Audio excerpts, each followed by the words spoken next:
Tonight's speaker is Dejan Milicic. He is a developer advocate for RavenDB focused on helping companies onboarding RavenDB development and supporting developers working with this second-generation NoSQL database. After more than 20 years of experience as a software developer and consultant, Dejan is still passionate about open source, professionalism, and supporting local software developer communities. With his share of battle scars, he is constantly seeking ways to prevent problems by promoting type-driven development, functional programming, RavenDB, and behavior-driven development. So welcome, Dejan. Take it away. Thank you, and thanks for having me.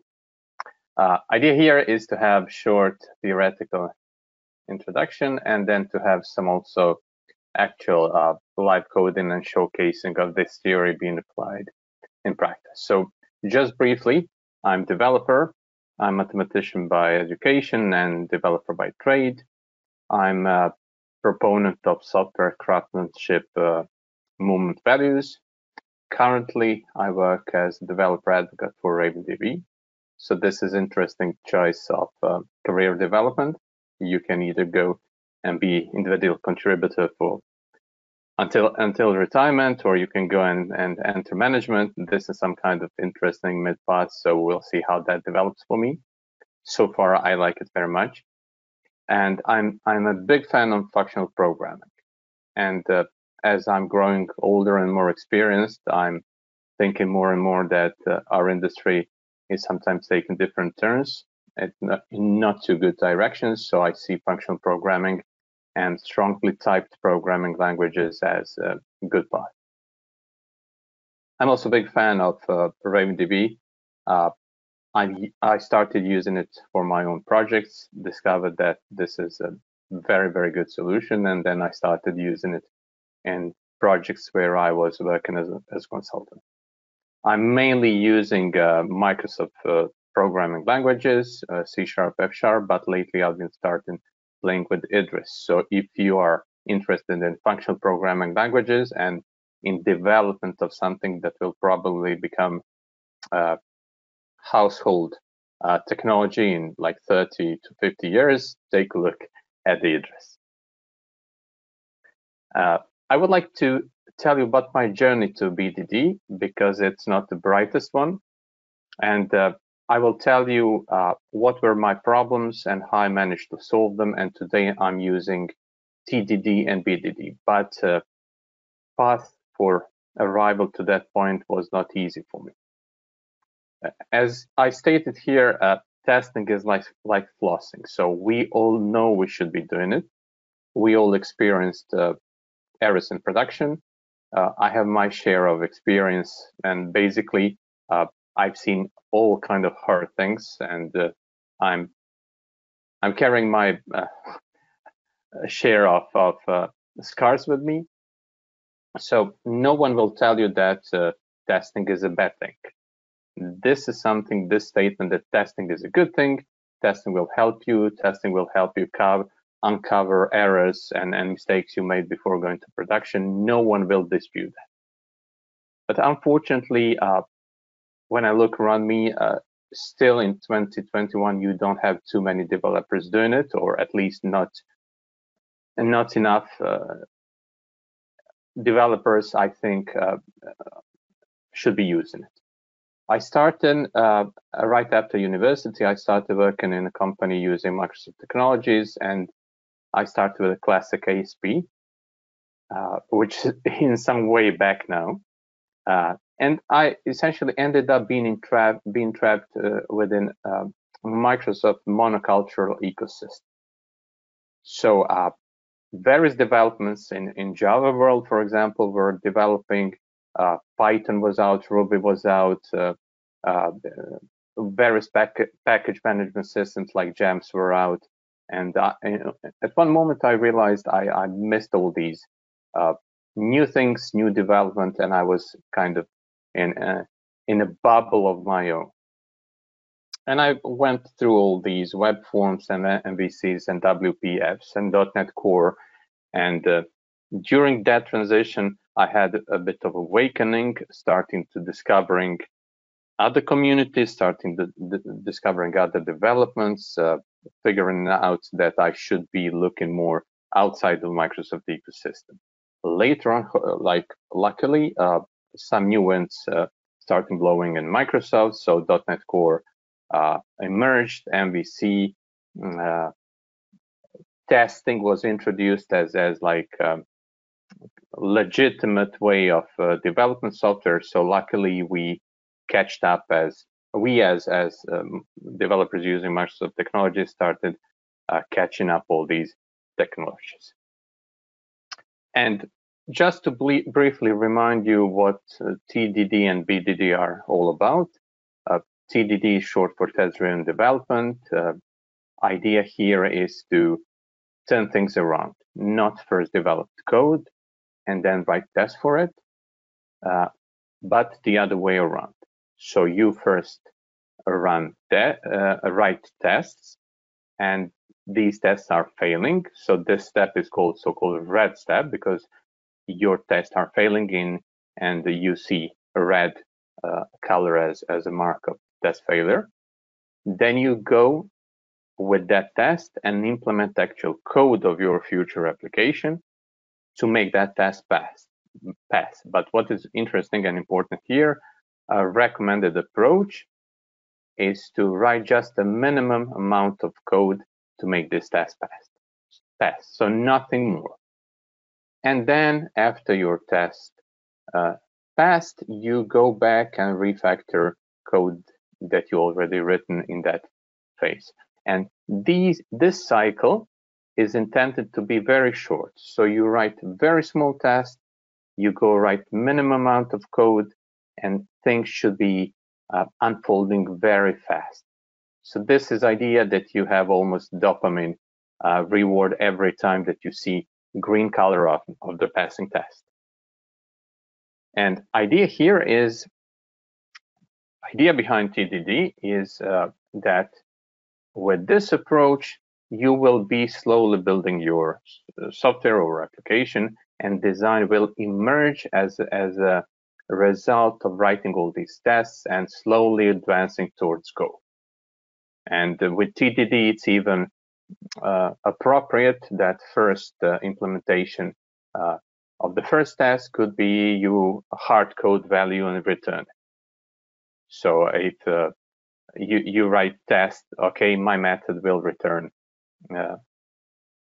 even number, for example, in this first implementation, you will hard code number 2. This is completely okay, but then later on, as you're writing new tests, they are failing, and then you are slowly building your code. And I stated event sourcing here. You may be wondering why.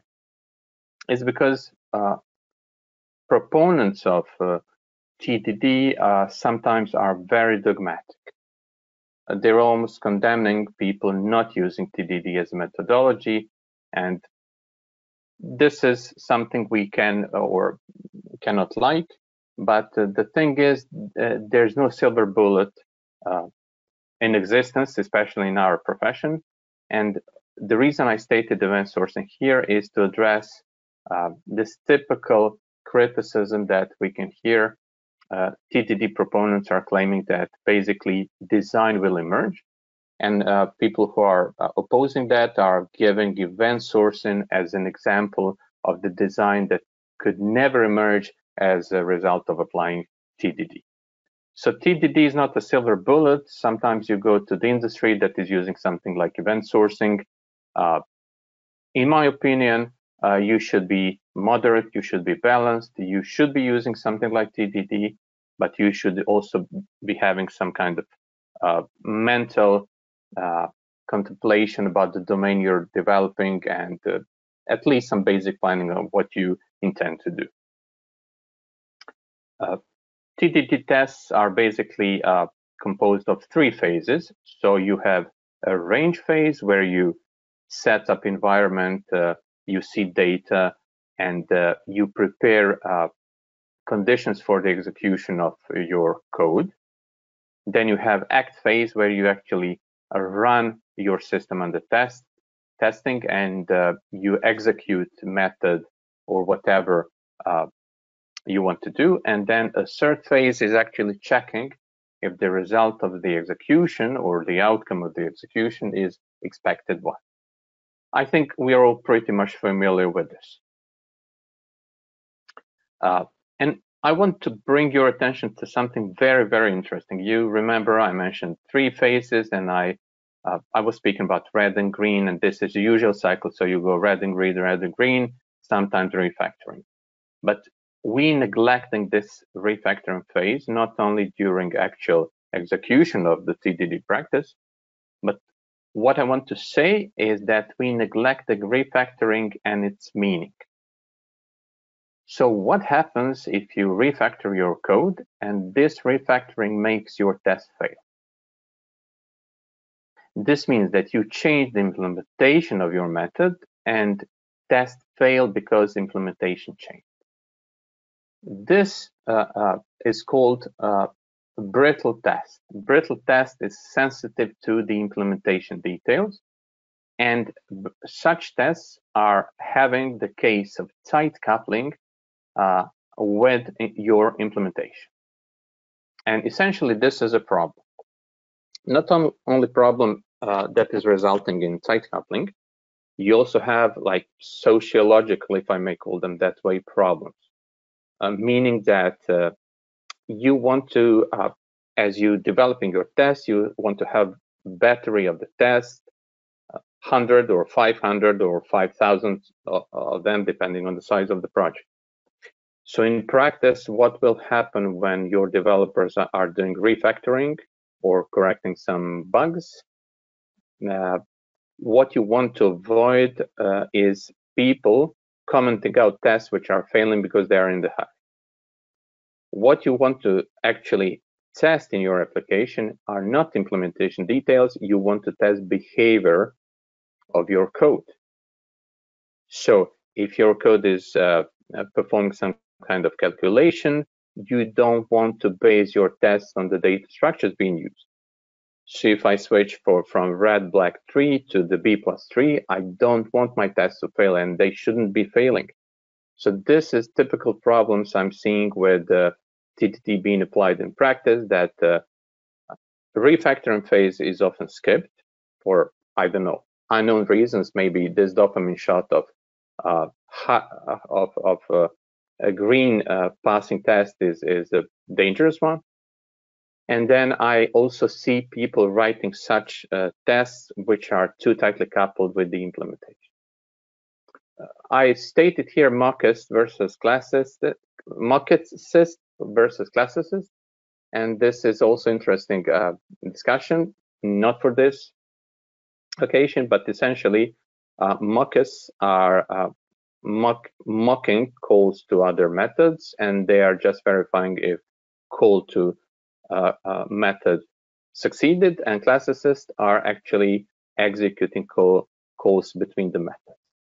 I personally like to use classicist approach because I'm, as you will see in the end, I'm essentially using integration tests when I'm developing my applications. BDD is the evolution of TDD, and it's addressing behavioral aspect of your testing. As I said here, what you want to test is not details of the implementation. You should test your behavior. And behavior is somewhere on the trace of that, but not only that. BDD emerged as a way of bringing together business people and developers, because that's what we usually do. We are not building, unfortunately, we're not building compilers, we're building business applications. And what we are doing, we are trying to talk to subject domain experts, write down scenarios, and then transform these scenarios into a set of acceptance criteria. So what you can see here is typical narrative, typical language, or shall I say domain-specific language of BDD. As a role, I want to use specific features so that I can benefit from it. You certainly remember the first article on BDD and this canonical example of ATM. So as a person with account in the bank, I want to use ATM to withdraw money, for example. And then based on this, as I want, so that narrative, you form acceptance criteria in the form of given initial context when event or action happens, or when call to some method or service happens, then I have set of expected outcomes. And this specific language has been tested in practice and proven to be working well. So developers are thinking more about business scenarios, what we are trying to achieve, and we are thinking less from the technical perspective. And this is also where BDD as a methodology comes. We should concentrate on the language. For example, if you're building application, user is a technical term. You should actually distinguish what user is and what types of users you have. So the more we speak in business terms, the better software or better applications we're going to implement. And for this domain language of given, when, then as a series of action, we also started developing frameworks, Cucumber as most famous one, but you also heard about SpecFlow or Gherkin for .NET. So these are frameworks that are enabling developers to develop with BDD philosophy using domain-specific language. And I'm coming now to the part that I announced. So since TDD is not a set of recipes, especially for people starting to use this paradigm or this process of development, I myself had a set of very hard problems. Where should I begin? What I should be testing? What should be granularity of my test? Should my test cover one class or one method, or a set of related methods which are calling each other? I was faced, and I was reading lots of articles and watching lots of conference talks. I also had problems with structuring of my tests. I had problems with this dilemma: should I be mocking calls or not? Should I be just mocking external calls, or should I be treating like everything as a distributed system? So whenever I cross the boundary of the process, should I mock this or not, and to what extent? And this precisely, these questions was something that was preventing me from actually using TDD in practice. And this is pretty bold claim that BDD is actually TDD done right. But I found this on the I found this exact phrase on the internet. So BDD and the specific approach that I'm going to demonstrate this evening was something that helped me finally using this methodology. I started writing behavioral tests, which are testing functionality, which are testing behavior, not the development. I started focusing more on a business level specification. And BDD is great because it is directing you to this so-called pit of success.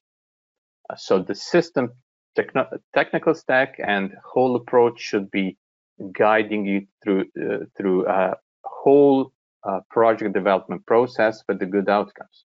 So BDD is stimulating you to use business level specifications. You write them down, and you have specification of what your users need, not what you think or assume they need. You talk to them, you get specific terms, you get business scenarios that or dynamics that they want to achieve. You write that down as a specification, and then you transform this specification into a set of executable methods. Once you implement this specification, you have working implementation that's been verified by the specification. And from that moment on, your specification is now becoming a set of regression tests. regression tests are tests that will prevent you in the future from introducing bugs or any kind of problems into existing implementations. So specification is executable. It will verify if your implementation is correct from the business perspective. And then after that, in the future, you have set of regression tests which are guarding you from introducing bugs. And this is very important. Why? Because if you want to refactor something which is important, you want to have automatic tests with you. Otherwise, you will be thinking, like most of developers working on legacy projects are thinking, this is important, this works, I better not touch it. With this approach, this philosophy is completely erased, and people are happy to go and refactor to improve code, knowing that they have safety net of tests. What is also interesting, if you're disciplined enough, every time you get a bug report, because you cannot produce software without bugs, every time someone reports bug to you, first action should be to write test, which is reproducing this bug, and this test will fail, which will be the act of test failing will be the verification of the bug you detected, and then you go and fix this bug. Once test passes, you know you fixed your bug. So over time, not only that you will have regression tests from the specification, but your bug reports will be transformed into additional tests, which only can make you feel better, and you actually are sure that if you made some kind of mistake, you will never make it again because you have test which is covering that. Also, specification, which is now acting as a regression test, is you can treat it as a live documentation, and it's never outdated. Why? Because these tests are conforming to business requirements, they are executable, and they are always updated. So essentially, idea with domain-specific language is to have humanly readable specification. So you are achieving this as a side effect, but very important side effect. And this was the theory. Now I would like to show you the code. But before I do that, do you have any comments or remarks regarding these two topics of TDD and BDD?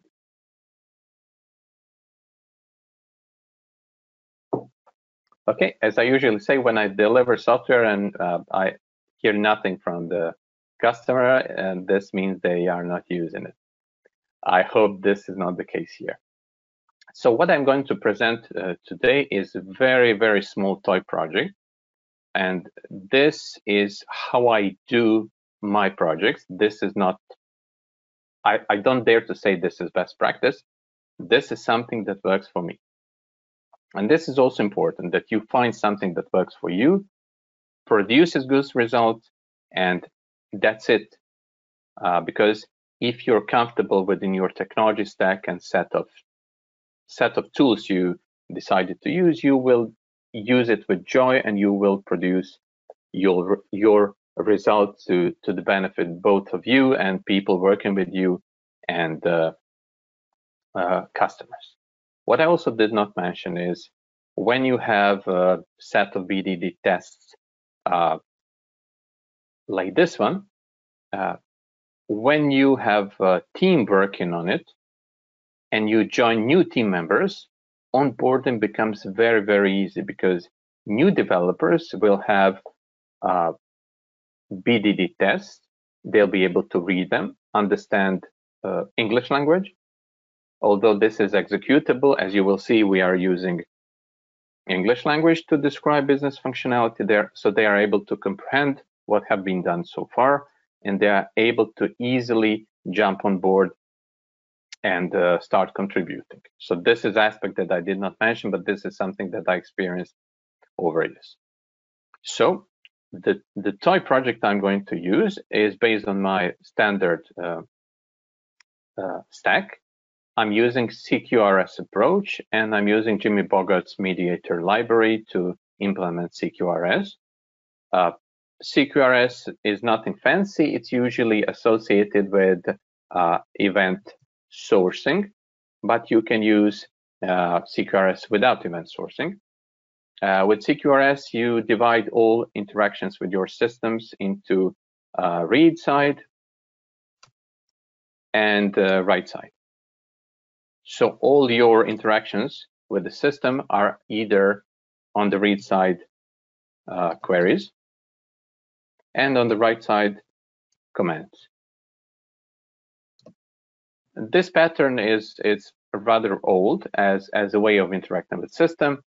Idea here is that your queries will return the state of the system without altering it,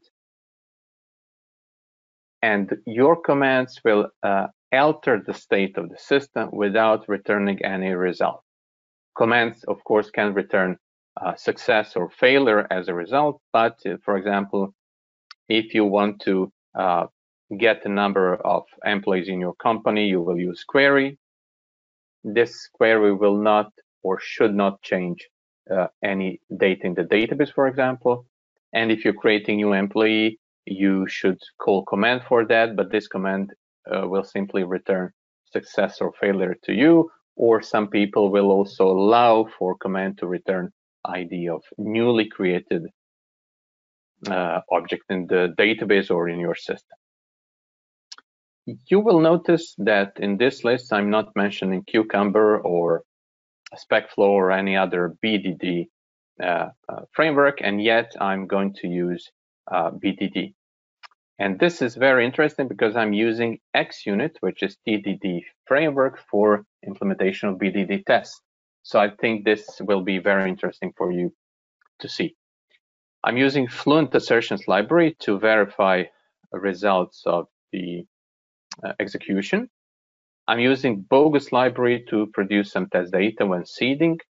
And I'm using RavenDB test driver because RavenDB is my choice of the database. I'm using RavenDB test driver.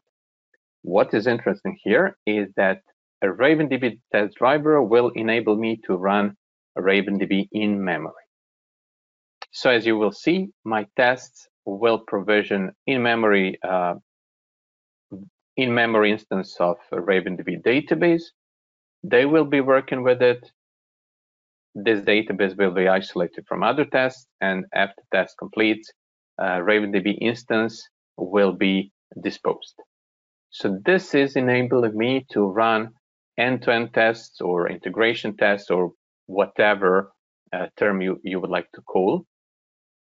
In practice, over the years, my experience is that whenever you don't need to mock something, don't mock it. So when I'm testing things, I like to have actual components of the system instead of just mocking them.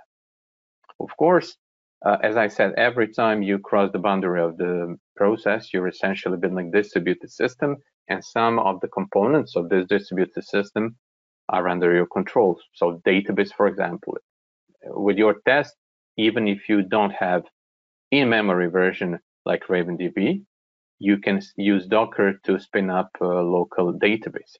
But for example, if you're sending emails, then you simply want to treat this as a call that will be made to a component which is not under your control, because usually I'm going to use something like SendGrid or MailChimp, and these systems are not under my control. So for me, it's enough to verify that calls to these systems have been made with correct parameters. Okay, and this is my project. I hope it's not too tiny for you to see what is going on. If it is, please do say, and I can zoom it a bit more. So what I have here is very, very simple system. And the usual structure of my project is that I have a main project and additional project, which I'm calling specs. By the way, if someone knows how to turn this feature off with Visual Studio, when I click on the project, it's opening CS project file, I would be grateful to hear that trick because it's very annoying. So I usually have spec project and I have my main project. I already set up infrastructure for unit tests, etc., not to waste your time on infrastructure. What I want to show you is the actual folder structure. So I have feature folders, I have subfolders with the names of areas in the product in the project, and then I have actual either commands or queries implemented within one file. So you remember I mentioned that my system of work is using CQRS. So what you can see here are two implementations. So let's say this is e-commerce system.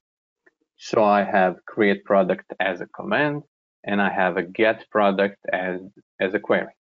So create product will create new product in the database, and get will return products without altering database. In the spec folder, in the spec project, I have XUnit package, and here is a set of my BDD tests. So again, I'm mimicking the structure of the main application project, and I have again feature folder, which enables someone who arrives at the project to quickly and easily match and find where is what located. And as you can see, I have here products matching products again, and I have two folders for these two command for the command and the query. I have a folder with matching names. Now you may ask yourself why I don't have classes here. This is because I'm doing following. I'm developing so-called scenarios.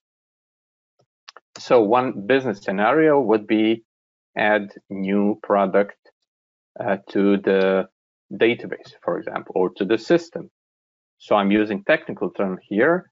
Let me use more business-oriented term like system or even website. So you're speaking with a non-technical person.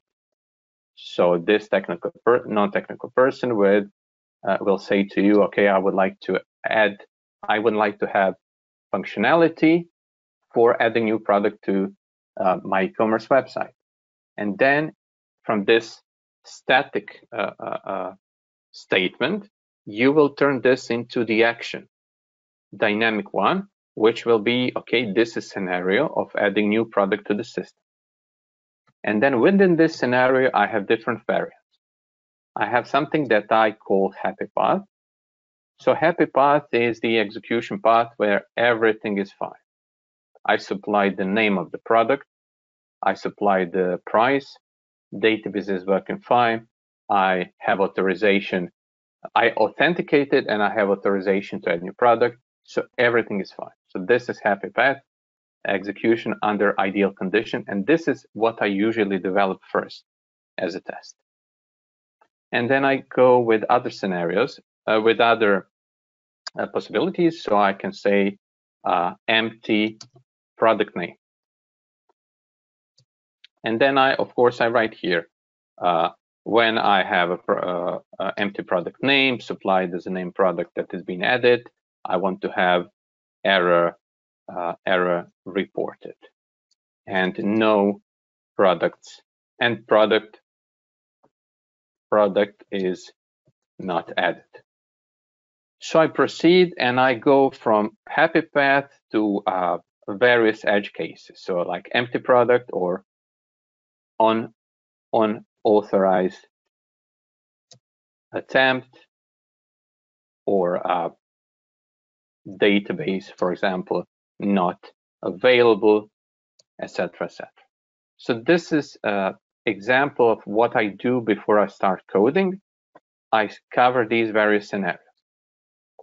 So this is scenario, and then I go and start with a happy path where everything is okay, and then I look for various edge cases that can happen to me or my code or my application.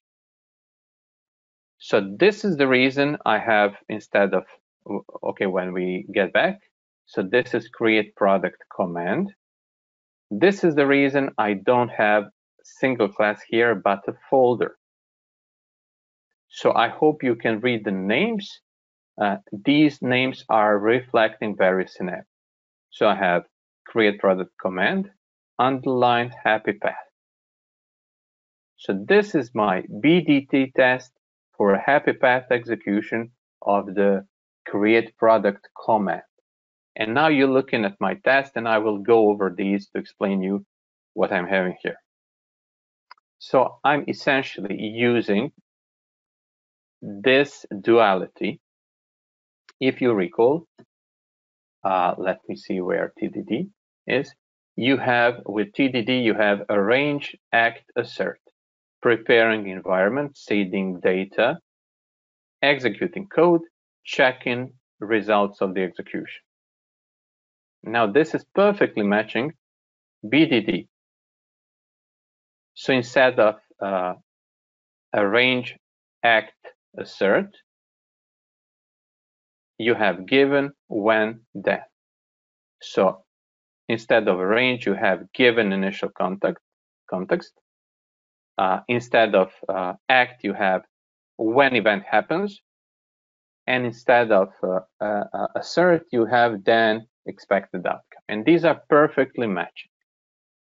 They're perfectly matching with within their intention to set up conditions, set up environment for the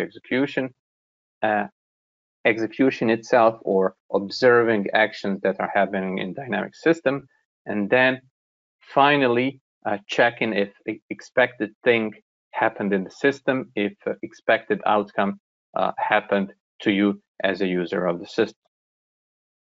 So this is XUnit in action. So I'm not using any like specialized BDD framework. I'm concentrating to the essence. So the essence is not within the framework.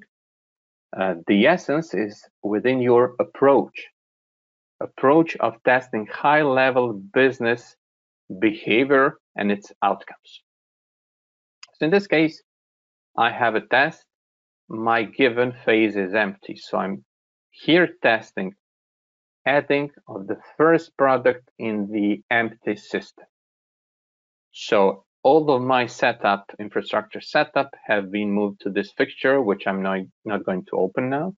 Just assume that whole infrastructure, which is provisioning test host for this ASP.NET application, has been done. Provisioning of in-memory database capabilities, everything is inside of the fixture.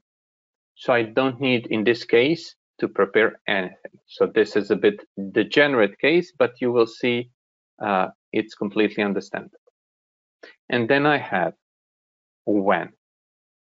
And this code here, and I should have used region here to be able to more easily show you exact boundaries of the when phase.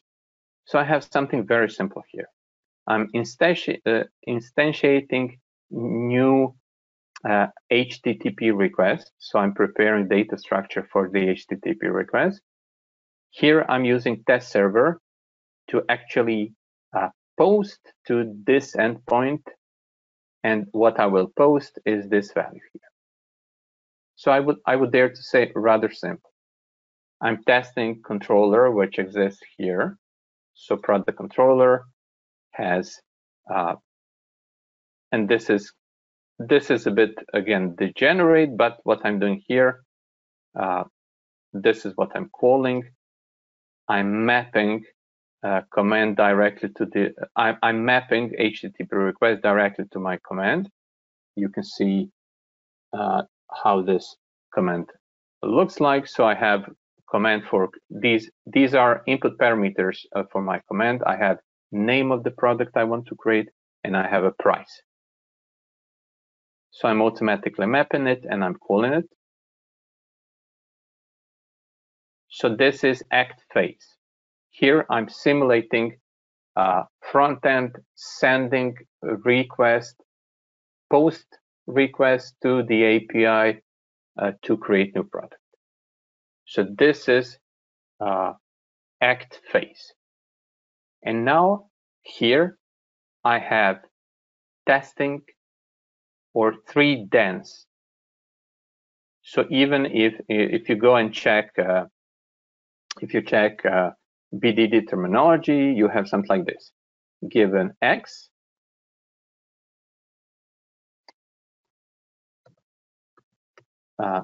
when Y, then X, and sorry, Z1 as the outcome, and Z2 and Z3. So in my example of creation of new product, this is empty because this is non-existent because system is completely fresh and empty. This is actual calling of the action of the controller. And then I have, after a call to the controller executes, what I have are 3 outcomes of this call here. So I have 3 XUnit methods which are testing 3 outcomes of this post request to the endpoint product. So the first outcome is that call to this within these circumstances should return status 200. I will show you in a moment why I'm using this display name, but you can see that fluent assertions are making it very readable. So everyone can read that response status code should be 200. So this almost reads like a pure English. Then second outcome of the execution of call to this endpoint should be that one product now exists in the database, or that call to this created exactly no more nor less than one product in my database. So I'm here talking to RavenDB, which is running in memory at this point. I'm opening session, I'm querying products and pulling out statistics. And I'm checking if total results or total number of the documents in the database are 1. This is even stronger test than what it states here, because I'm not checking only number of the products. I'm fetching complete statistics, so I can even add some more conditions here. For example, I can use it to check total number of all entries in the database, which also should be 1. That way I can check if my code inadvertently maybe created some other objects like shopping cart, for example. And then as a third outcome, this one product that had been created has expected content. And this expected content should be precisely this one. So this is the reason I declared it this way, so that it can be accessible from my tab. So you see, I'm fetching this single product. So RavenDB supports a link, as you can see. I'm fetching this single product in the database, and then I'm checking if name and the price of the product that was fetched from the database are actually matching what I sent to be created. And as you can see, these I also could join these 3 into one, but this would be a mistake because I would destroy business aspect of this BDD test. Let me show you something. When I switch to the Test Explorer, and don't be confused by seeing that some of my tests are failing, this simply means that I'm in the middle of implementation. So ones which are green are actually have been successfully verified as implemented, and the red ones are yet waiting to be implemented. And this is also interesting because on a couple of occasions, when I have new team members arriving, you don't need to tell them what to work on. You simply go and say, when you see test which is failing, pick it up and start working on the code to make this test pass. But I will now show you why I'm using this. So you remember I stated here scenario in plain English. And here you can see that, for example, create product happy path. So happy path of creation product means that status 200 will be returned. Let me expand this so you can see the whole sentence. So in ideal case of creation of execution of the create product command or calling endpoint, I will have status 200 returned. One product will be created in the database, and this new product has expected content. So you see, this can be exported. This can be handed over to a business person to verify, okay, tell me, or I can email these. And business person will confirm if I missed any scenario. So for example, what happens, okay, this is happy path, it's clear, but what happens if I'm unauthorized and I'm trying to add new product, or what kind of permissions I need to have in order to be able to add product. And you also see here some edge cases. So for example, if I try to create product with invalid price, I should get back status 400 and no changes to the database should be performed. So let's look at this test. So you see here I'm testing with the invalid price, which means that my specification essentially reads price should be positive. So let's imagine I delivered, I got this bug report here, they can type minus price, and then I go and implement something like this before fixing the bug. So I write this test, this is failing, and then I proceed and correct my code. But you can also see here, this is the content. This will be the content of the HTTP request. It's used here, as you can see. Again, calling endpoint for creation of new product. And you see what I'm expecting here. So status in this case, with negative price, I'm expecting status 400 to be returned. And here I'm checking if no products have been created in my database. So I can be completely sure that this invalid code will not alter the content of my database.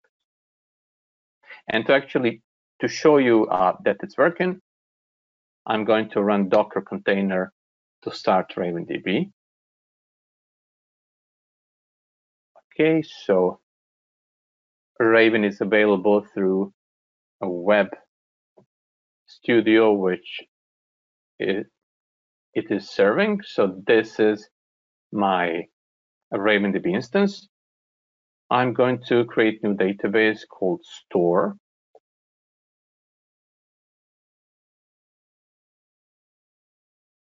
Okay, so I have empty database here, and I'm already running this with IIS Express. So if I switch here and go, so for testing endpoints, I'm using, I forgot the name of the extension for Visual Studio Code, but it's very handy. So what I can do is replicate call like this, URL, content type, payload, so I can send request for.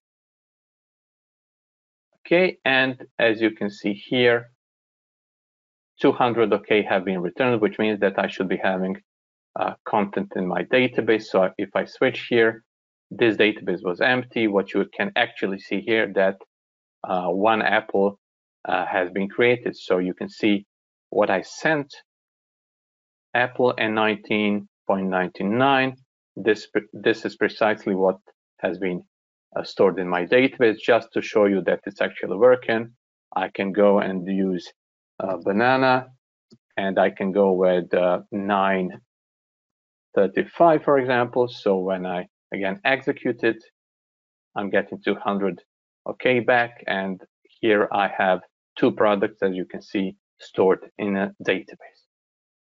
And of course, I could implement my tests in this same way, bring Docker container with the database running, run these tests again, Dockerized database, but here I have something better.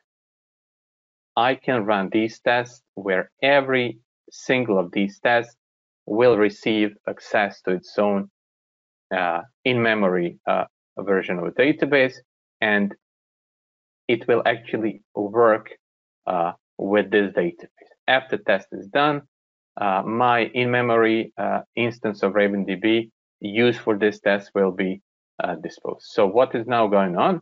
It takes some time for everything to fire up. You see tests are executing, some of them are passing, some of them are failing.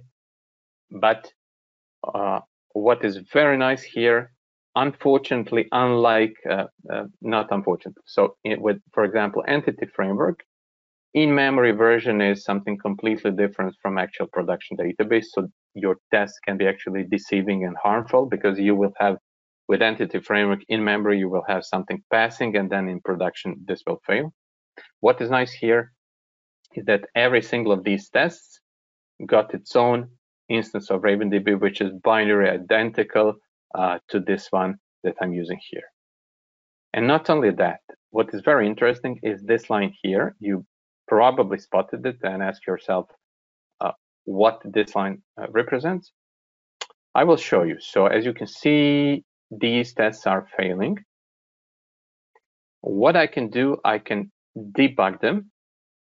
And when I'm in the debug mode, as execution reaches this line, you will see what will happen when this line is executed. So let's go into debug mode. It's here. So if I go with debug, let's observe what will happen now. This will be now executed, call to this endpoint will be made, and this line will be reached. Okay. So this is now executing, and in a few moments you will see the magic.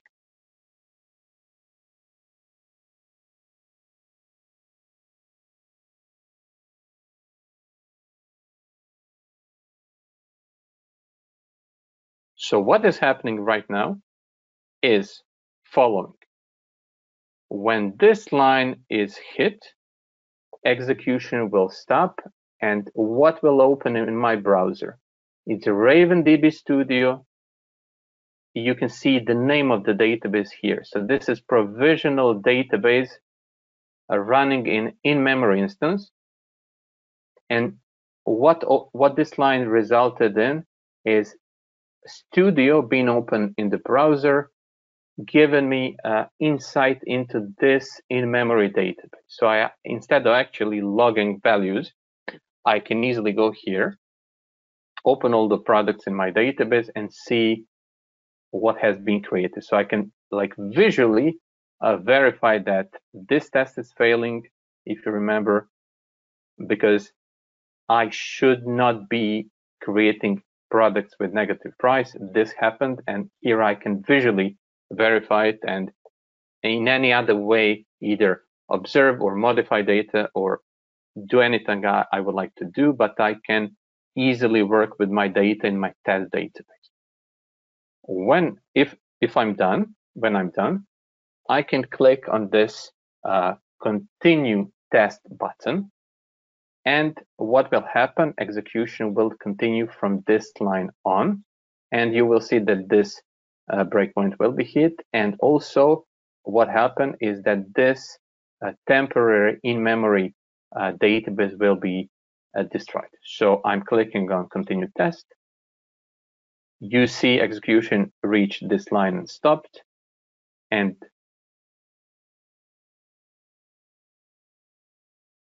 database is still, of course, here because this test needs to test it. But when this test completes in a few seconds, you will see that Raven Studio will detect. Okay, I need to continue because I got exception. What you can see now is this is like a visual proof that this in-memory database does not exist anymore. So this enables me to run end-to-end tests and to mock as little components of my system as I can. For me personally, this is preferred way of working. I can show you another variant of this project where I'm actually doing some mocking. So for the mocking aficionados, this is the way I'm mocking. So this is very similar project, but it's a bit more complex, so more features, more functionalities here. The part I want to show you is, let's say we are creating some kind of entries, and again, this is happy path. And what we want to check is that email is sent when new entry in the database is being created. So you can see in the same spirit of the test that I just showcased, I'm checking that status 200 is returned. So you can see, just to show you, I'm calling this entry endpoint, posting this, and I'm expecting one entry to be created with these three tags. So I'm checking if status 200 is returned, checking if one entry is created in the database. This single entry that has been created has expected content. And then I'm checking if email has been sent with the proper content. How I'm doing that? I'm using Fake It Easy library for mocking interface. So as you can see, I have a very readable structure here, which is checking. So let me show you what this is. This is interface mailer with the method send mail. This method send mail represents essentially abstraction of the service for sending emails. It has address, subject, and the body. So Fake It Easy created proxy, and now I'm checking. This test here is checking if exactly one email has been sent, and I'm not actually checking if email has been physically sent. In this case, I'm checking if call to this mailer.send method occurred. I'm not interested in the content of the arguments. I'm just checking if this method was called precisely or exactly once. And then in subsequent tests, I'm checking if first argument was this. Of course, you shouldn't be hard coding addresses like this, but this is more readable for presentations like this one. So I'm checking if first argument of this method call was correct, second one, and the third one. This way, I'm checking if call to the method happened, and I'm not checking if this method had problems communicating with SendGrid or MailChimp. This can also be tested, but in this case, I'm showcasing you how to mock calls to procedures in this system of the working. And also something very, very interesting here. Since RavenDB is exposing lots of statistics, I'm actually able to check how many sessions were opened by the code that was executed when I called this endpoint. So here, I'm checking that this endpoint up here, when called, will result in 3 sessions being opened to the database. So this is a bit more complex project. So I'm having authorization, I have authentication, I have logging. I have logging of all calls, all input data, or output data. So I'm actually collecting within infrastructure for tests. I'm collecting data about sessions and their calls. And I'm essentially checking here that overall 3 sessions working with the database have been used. First one was call that was checking authentication and permissions inside of the database. Second session call was actually operation itself of creation new entry with the tags. And the third one was call to the same database to log data about HTTP request, etc. inside of the database. This is interesting because this type of test is something that I like to use not to check specific number of sessions, but to be aware what is going on. Because I can introduce something like select n+1 anti-pattern in my code, and then this test will fail. So tests like these ones are not outcome of the execution of the method itself. This is something that I'm using to be aware of how many sessions I'm opening towards the database. So it's not a problem if I refactor my code and this becomes 4 instead of 3. I will simply go inspect my code, say, okay, this change in requirement is now requiring 4 calls to the database. That's completely okay. But what I want to do is to be aware when something like this happens.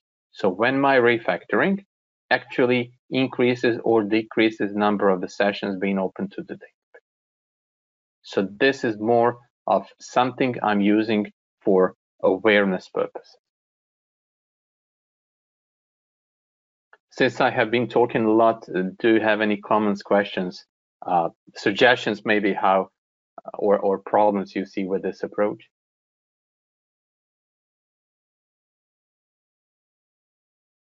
Okay, so overall that is it. I just would like to show you if I can navigate through my own code. Bogus library. Let me see if I have. Yes, so this is interesting example. You can use bogus library to generate your test data. So instead of going with John Doe or Jane Smith or Laura Callahan, I can go and instruct bogus. Bogus has concept of a faker. So what you can see here, what I'm doing, I'm describing rules for populating these fields of the product. So product is my model, which I'm storing directly inside of a database. Since a RavenDB is a document database, RavenDB can store it directly. No ORM is needed. So here is set of instructions how to generate fake product. So as you can see, I'm using static mode, which means that all these fields must be populated. And as you can see, I'm generating GUID for the ID. Faker has set of pre-implemented methods which can generate product name, or as you can see in the commerce namespace, you can see I can generate a random color name or name of the department, which is random, but it's coming from predefined set, so it will be natural for me to read it in as a human. Product name, materials, etc. So this is also nice to generate semi-randomized data, which sometimes can help you uncover some problems. And finally, the only thing that I actually did not show so far is the actual implementation. So here is the implementation that I showcase as working with this code.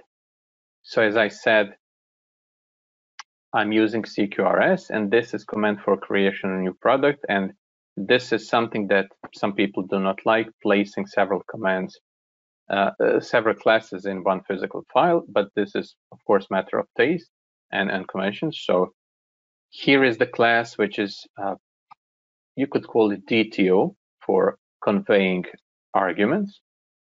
Here is the handler that is used for this command. So I have two classes. I have command and handler. I registered this handler as a handler that will process specifically this command, and I use dependency injection to perform automatic scanning of the assembly and registration. And then, as a part of this dependency injection registration, I can do something like this. I can say mediator send query or mediator send command. These controllers are anorexic. They are very, as you can see, very thin. What happens here is that actions of this controller are not aware who will handle these commands or these queries. We are populating, mapping automatically from the HTTP request this command. And then I'm handling it over to mediator.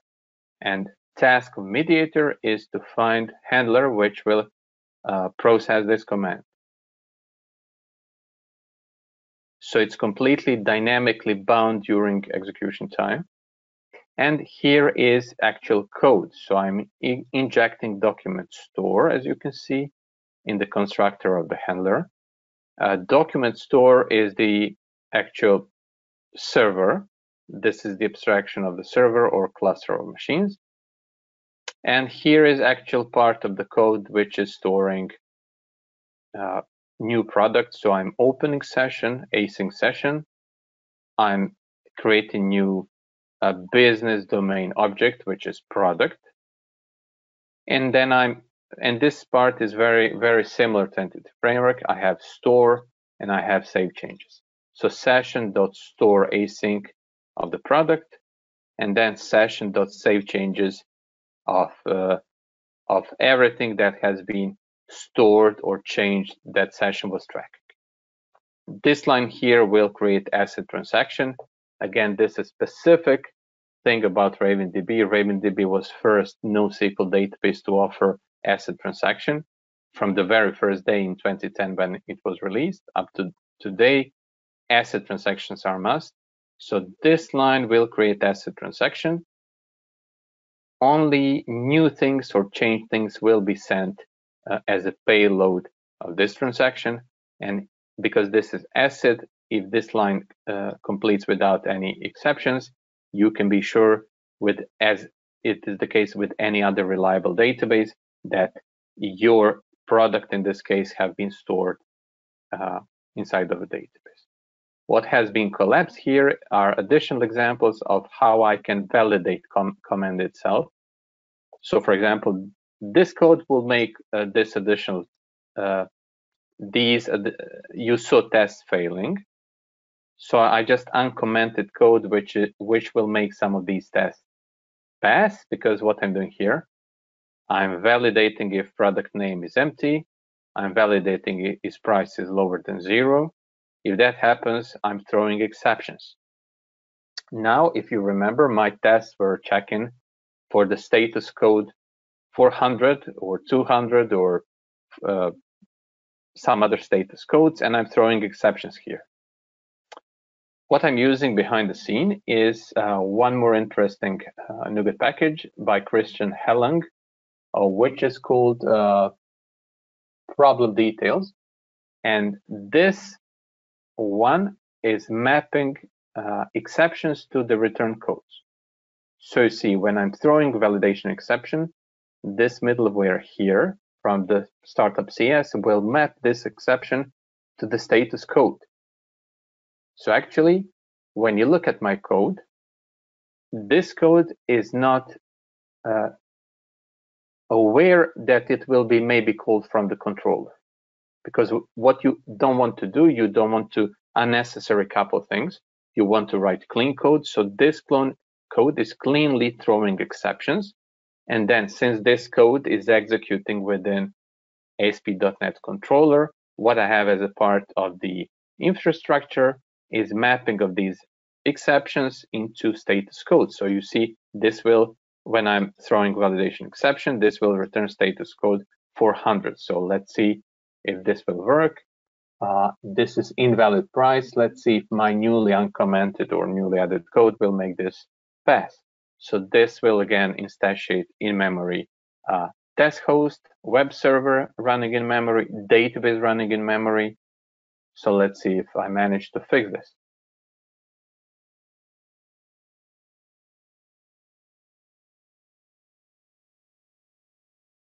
Okay, I hope this will soon show its results, either good or bad, but conclude execution.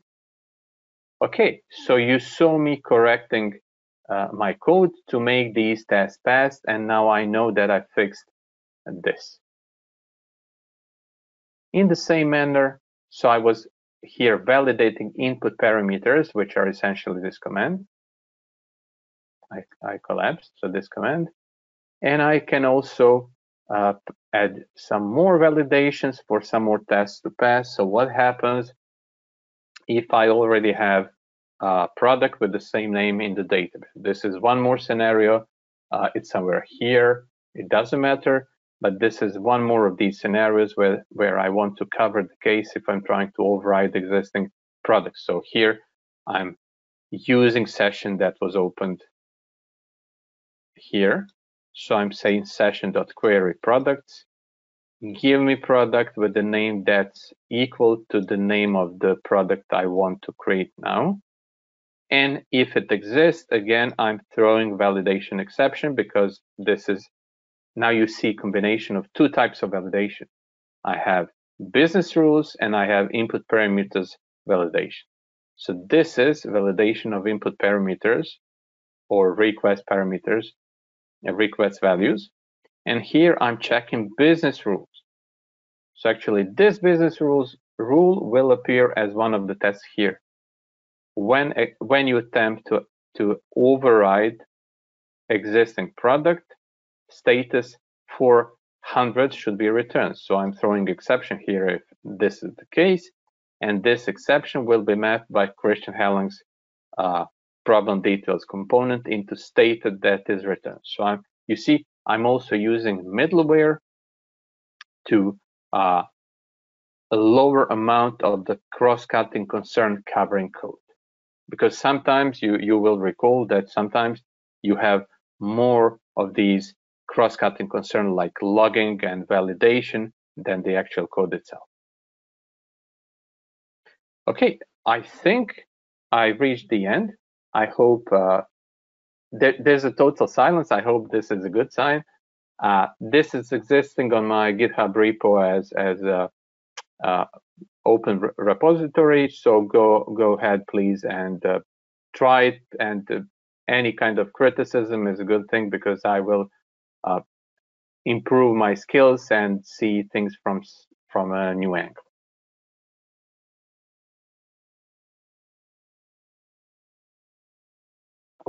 Okay, well, thank you very much, Dejan. That was wonderful. Does anyone have any comments or questions?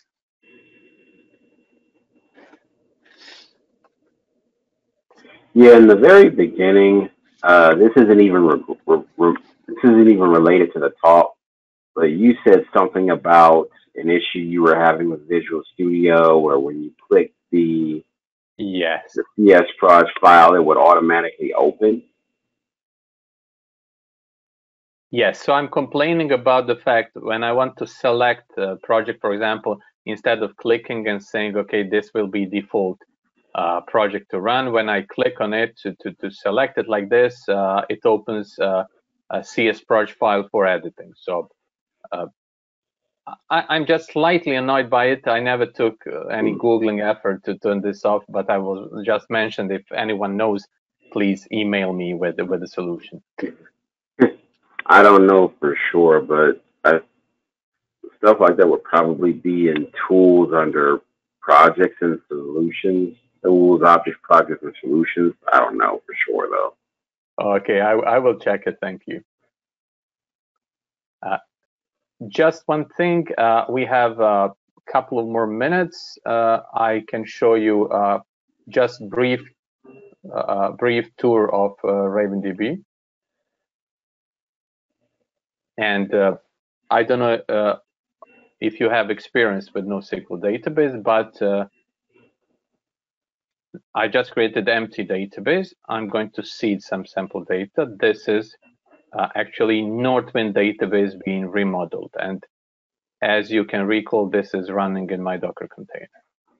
So essentially, with NoSQL databases, you have ability to take a business domain object as it is and just give it to the database.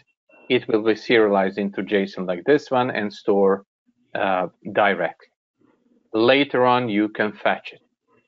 And this means that if you're doing, for example, domain-driven design, and when you start using NoSQL databases, or precisely speaking, document NoSQL databases, you will conclude that they are perfect match, because now here I have my purchase order being modeled as a JSON document.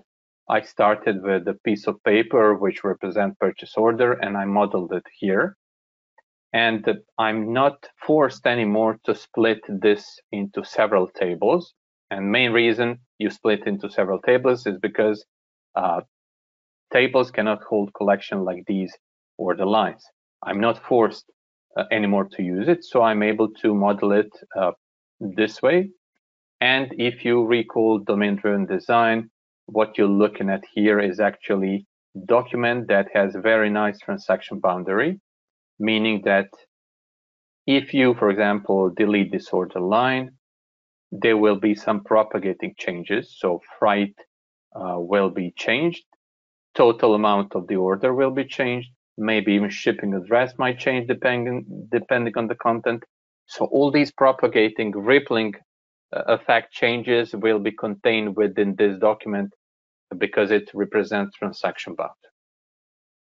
So if you're doing domain-driven design, go ahead and try out one of these NoSQL document databases because they are actually much better fit for use cases like those ones compared to relational database. NoSQL databases are rather mature technology, although most of managers that are skeptical will claim that this is new technology. But when I speak to developers, I can see developers like myself are thrilled to use something like this. So no more need for ORM and no more need to do any kind of persistence layer model. So you essentially erase complete layer from your application, less coding, and these databases are also very performant. Okay, that was it. You can see my email here. If you have any questions, remarks, suggestions, I would be very glad to hear it because, as I usually say, when people tap you on the shoulder, it's pleasant, but it's not useful. I would prefer comments which are not pleasant but are useful to improve my presentation skills and my programming skills. Thank you for your attention. Of course, if you have any questions, we have a minute or two more. Well, thank you very much for staying awake so long.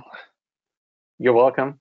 It was interesting. I'm very passionate. Still, I'm not a junior developer, but I'm still very passionate about my profession and coding. So it was a real pleasure. And thank you one more time for having me.